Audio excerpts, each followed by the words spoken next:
Here I go, turn on my water pump. This is probably the most important part of being off the grid. Aside from trying to figure out how to operate your camera while you're walking through the wilderness. It won't take long. I'm going to take a nice little stroll across what I like to call the meadow here. Just adjacent to the cove.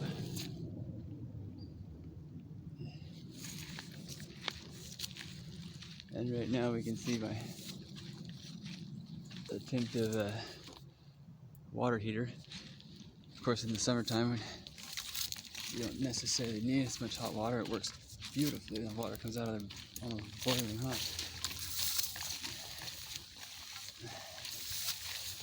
And then we gotta make my way through the tall grass.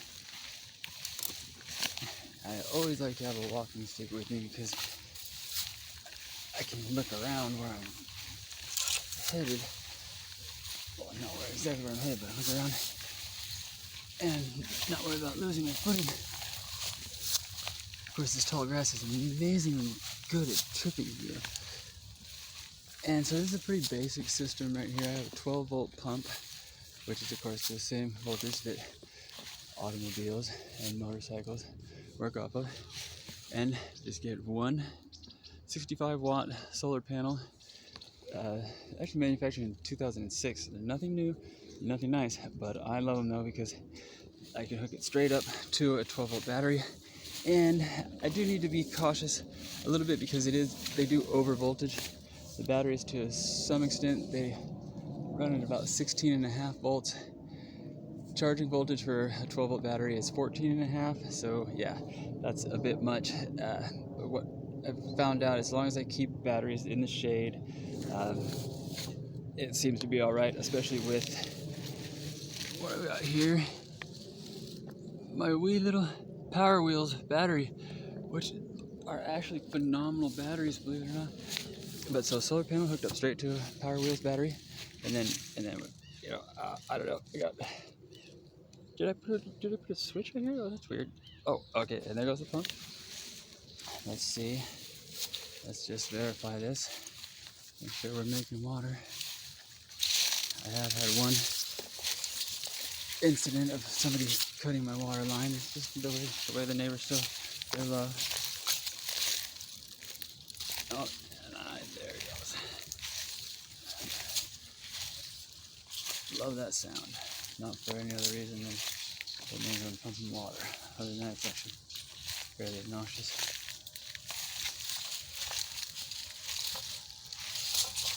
And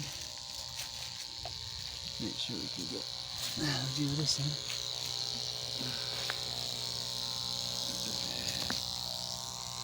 Right there. There's my wee little pump. It's like $25 on Amazon. Not bad at all. I got, hopefully you can see that. This right here is a check valve, meaning it'll only let water flow one way. Very important, especially when you're about, I'd say about 7 feet above the water line, which is not recommended. They say 6 feet maximum for these pumps, so that's a little bit of a tall order of siphon. It's much more difficult to pull water uphill than to push it uphill. And then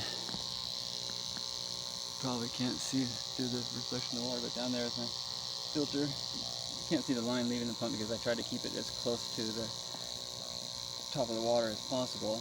Call that head pressure, which I'm in the negative of right now because I'm above the water. And yeah, so that's that. And then we'll verify. Typically it's a little bit louder than that. Sometimes when they have lost their siphon, meaning it's just pumping air, they get kind of quiet, so I'm a little bit concerned. But all I need to do is go right here to my charcoal filter, which I actually found out here. So I gotta open that and then close this, because right now it could just be getting water from the other line. And survey says, oh no, we are pumping water. Nothing to it. And these pumps are actually pretty incredible. 65 watts. Not a lot of volume. I think I have to make sure to not close them both at the same time. I'll build pressure real quick. Not a lot of volume. They're mostly for pressure though, but they will pump 150 feet vertical, which is quite a few PSIs. I forget exactly I believe it's 2.6 PSI per foot. No, that can't be right. It's gotta be 1 PSI per 2.6 feet. Probably more likely. But so anyways, so there's that. And these pump about 4 liters per minute, because that's the factory specs. That's when they bench test them at the factory.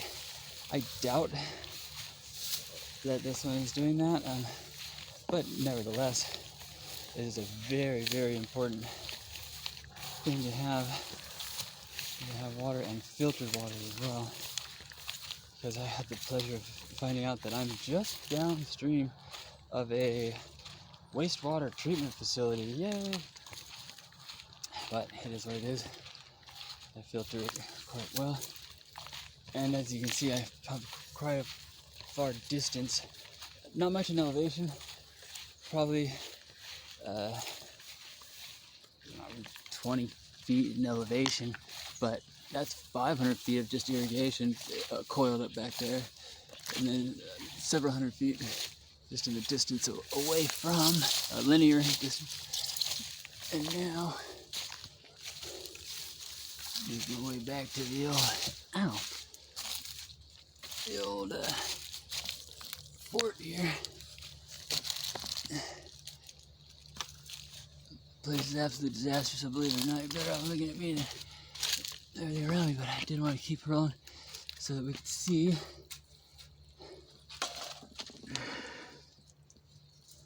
what I like to call water.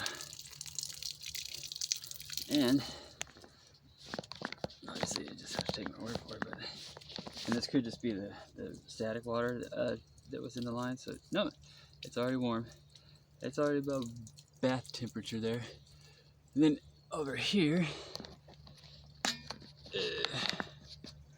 up there, right there, more like it, is a storage container that I fill up and then have a gravity fed hose right here in line to these bad boys that I actually found in front of an old JCPenney the other night. Amazing. Just hooked them up the other day, so it's a bit rugged, but that right there.